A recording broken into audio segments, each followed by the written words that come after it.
So inverses undo each other. I should actually do it over here.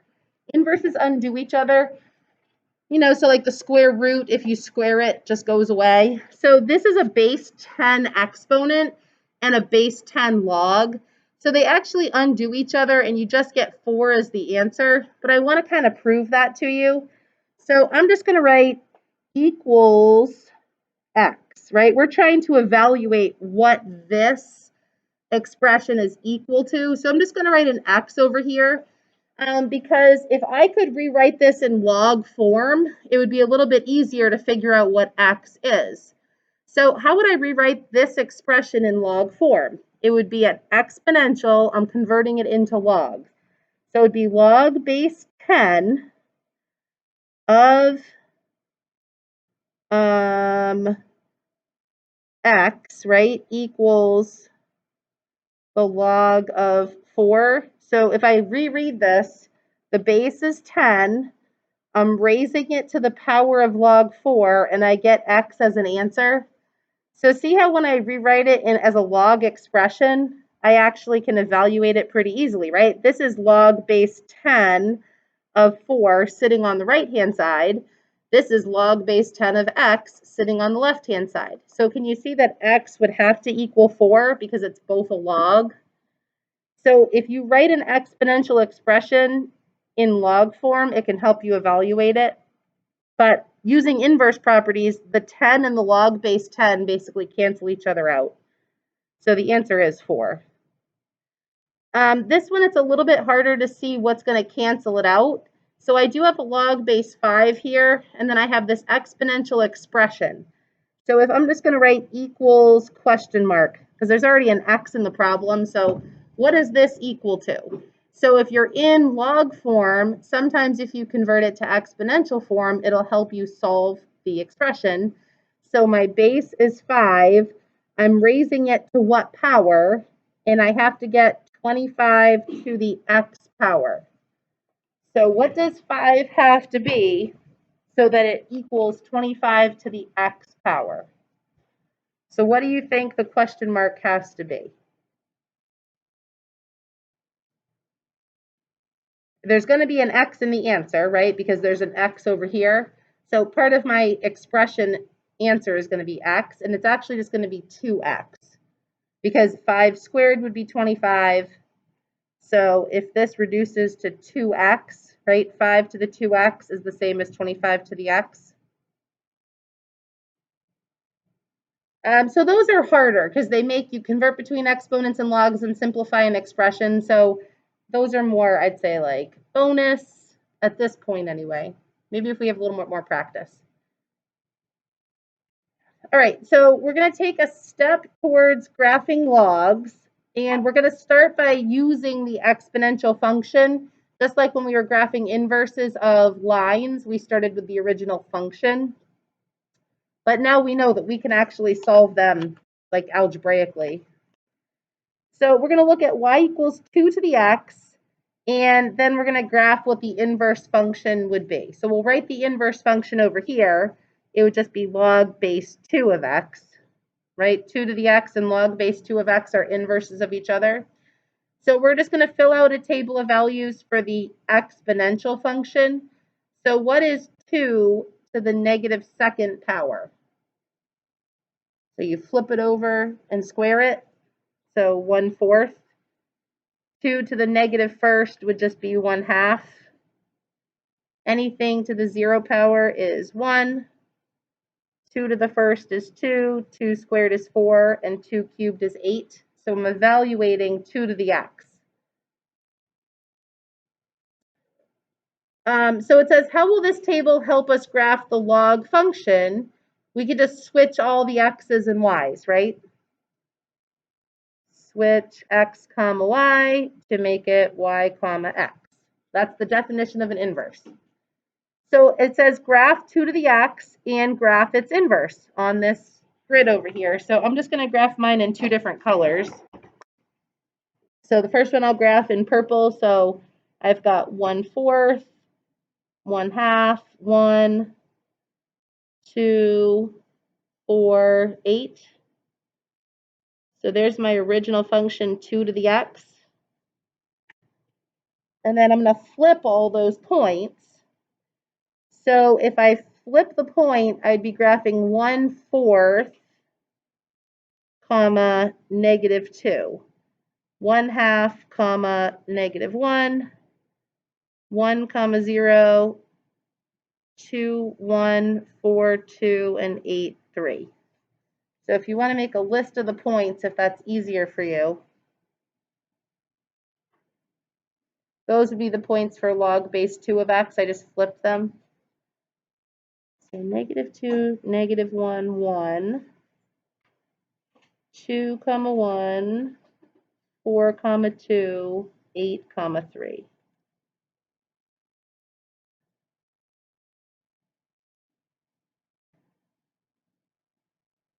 Does anyone remember what the mirror line is for inverses? It has to be a reflection over what? What will always be between your inverse functions? It's the line y equals x. So if I dot in the line y equals x, an inverse should basically be reflected directly over that red line. And I want you to notice something else. So the purple function, 2 to the x, has an asymptote at y equals 0. The log function has an asymptote at x equals 0. So they switch those things about themselves because the domain and range flip-flop, right? You just switched all the x's and y's. So the domain and range flip-flop with each other because domain goes with x and range goes with y. So every log function is going to have 1, comma 0 as its x-intercept. Just like every exponential function starts at 0, comma 1.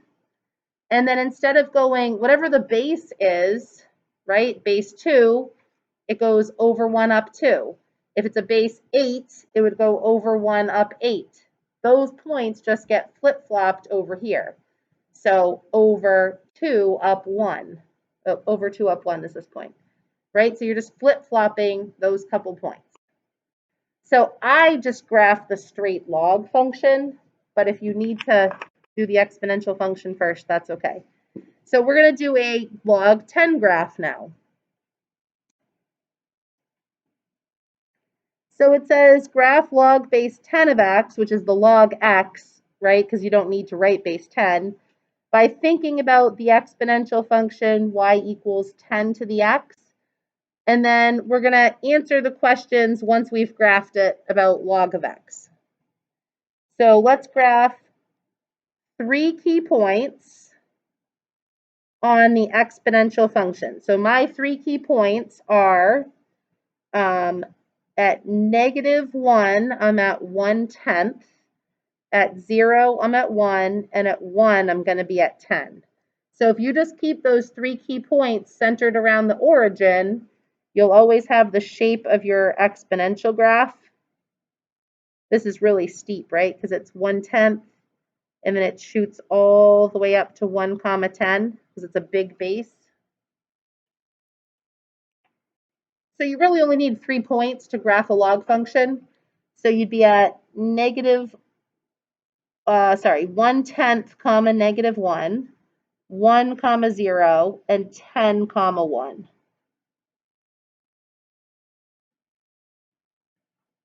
So purple line is my exponential, black curve is my log function. That's why I really wanted you to be comfortable with the exponential functions first. So let's answer the questions about the log function. So my black curve, what is its domain? What do you think the domain of this black curve is? Are there any restrictions? So is x all real numbers? Nope. What is it going to be? Strictly greater than 0. The range is actually all real numbers.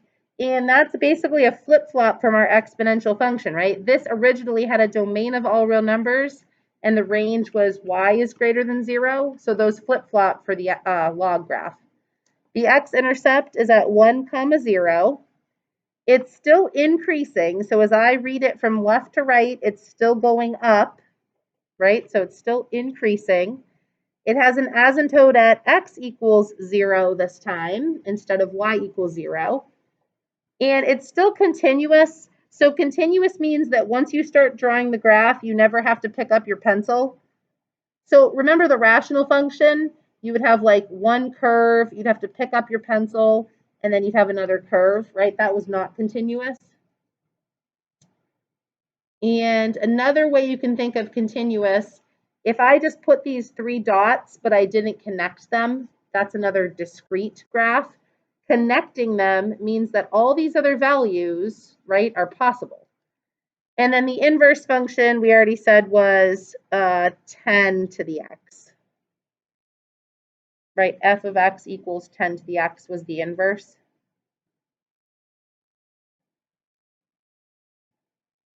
All right, so the last two I'm going to do with you, and then I think, oh, question?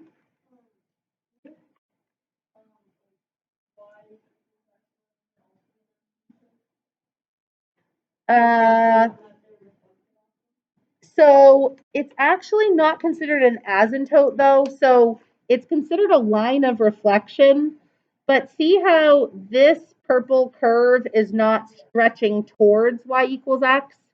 So it's just considered like a mirror of reflection. Good question. It's not an asymptote, and you don't actually have to draw it on the graph at all. It's just like when you check for an inverse, it should be reflected over that. It's like a line of symmetry. So it's more a line of symmetry than an asymptote. Asymptote is something that like you're kind of repelled by. So this is like getting closer and closer, but it can't quite get to 0. And then this branch is not getting closer to that red line. Okay, so graph 1 uses a base of 3, and graph 2 uses a base of 4. So I'm going to graph first. So I think of it as step 1. I think of my exponential graph, but I don't actually graph it. Step 2, I graph my parent log. Step 3, I do the transformation. So I don't make a table of values. I think of what the exponential graph would look like. It's to graph my parent log. And then once I have my parent log graphed, I do the transformation. That's what I would recommend doing. Just because as you get a little bit more sophisticated, you don't want to start by finding the inverse of this function. Think in exponential, right? So exponential, this would have been a 3 to the x exponential curve, right? So I just want to think about those 3 key points like I did up here, right? What are the 3 key points for my exponential function? At -1, I'm at a third. At 0, I'm at 1. And at 1, I'm at 3. So if I have my 3 key points of my exponential function right around the origin, I can flip them in my head to actually graph the parent log function. Then I can do the transformation. So I'm going to graph, maybe just with little x's, these 3 key points flipped. So 1/3 comma -1, 1 comma 0, and 3 comma 1. Those 3 black x's are my parent log function, right? And it would have had an asymptote at 0. So what is this transformation telling you to do? Move everything where? A minus with the x tells you to do what? Up, down, left, right, flip. Come on, you know this. Left or right? So this is a right transformation. So I'm just going to take my x's and move them one more point over to the right. And there's my log graph. And I need to dot in that it has an asymptote at x equals 1. Because normally it's at x equals 0, but everything gets shifted to the right. So that's a pretty complicated graph. You have to know exponentials, you have to know something about inverses, and you have to know your transformation rules. So getting a little bit more challenging. So I'm going to do the same thing. Why don't you try number 2? So why don't you think of the exponential graph the parent log, and do that transformation. So I'll give you a minute to try it. So my key points, I dotted with X's, right? Intercept at 1, 4, 1, and then I should have just shifted everything up 2. So the asymptote stays at X equals 0, and then your key points just move up 2 units.